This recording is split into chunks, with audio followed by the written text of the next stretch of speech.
Hello viewers, আসসালামু আলাইকুম। আজকের আমাদের ঝালকাঠির শেষ দিন।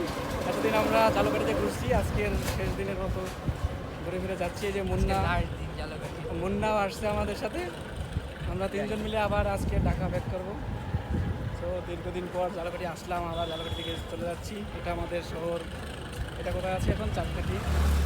কোথায় বসছে? এখান থেকে কোথায় নাম আব্দুল্লাহ আমার টাকা দিচ্ছে। টাকা আমি দেই ভাই। আমার পকেটে একটা মানি ব্যাগ আছে, টাকা দেখলে আমাদের ব্যাংকে নেই। দেখেন আব্দুল্লাহ আসার পরে এখানে শুয়ে পড়ছে। এটা আমাদের মিনি পার্ক। আর কিছুক্ষণ পরে এখানে মানুষজনে ভরে যাবে, কিন্তু এখন যেহেতু দুপুরের টাইম, রৌদ্র, যে পরিমাণ গরম, তবে এখানে যে বাতাসের কারণে আপনি মুগ্ধ হয়ে যাবেন। এটা হচ্ছে আমাদের ঝালকাঠি মিনি পার্ক। যদিও পার্কটি আগের মতো সেই সৌন্দর্য নাই। কি বলবো মামা, পার্কটি আগের মতো সেই সৌন্দর্য নাই এখন আর। তারপর আমরা কেন আসি বলতে পারি না, একটু বাতাস খাওয়ার জন্য আসি। আর বাতাসটা মূলত ভালো লাগে কি জন্য, এখানে আপনার এই যে পাশে আমাদের সুগন্ধা নদী, এই সুগন্ধা নদীর পাড়েই তো, যার কারণে বাতাস আসে। আর এখান থেকে যে নদীর যে শান্ত, নদীর যে একটা সুগন্ধা নদীর যে একটা ঠান্ডা বাতাস এবং যে মনোমুগ্ধকর পরিবেশ, এটা আমাদের মুগ্ধ করে।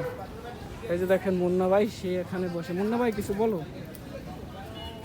ফিলিংস বহুত হয়ে গেছে গরমে, আর ভালো লাগতেছে না। এর কারণে আসছে সে মিনি ভাই। বাজে 2টা না 2:30 এমন আইছি মিনি বাড়ি বাড়ি তো আছে 2টা 2:30।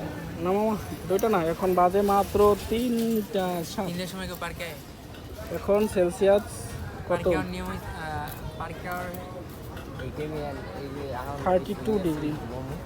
এটাই ঠিক টাইম। হ্যাঁ, আপনি কিছু বলেন স্যার। আমি বলবো যে আমি ঠিক টাইমে এসেছি। ও সে ঠিক টাইমে আসছে, কারণ কালকেরও এখানে হাঁটা যায় না, সন্ধ্যার সময় আসছিলাম। কালকে তার পিনি কয় না রাত।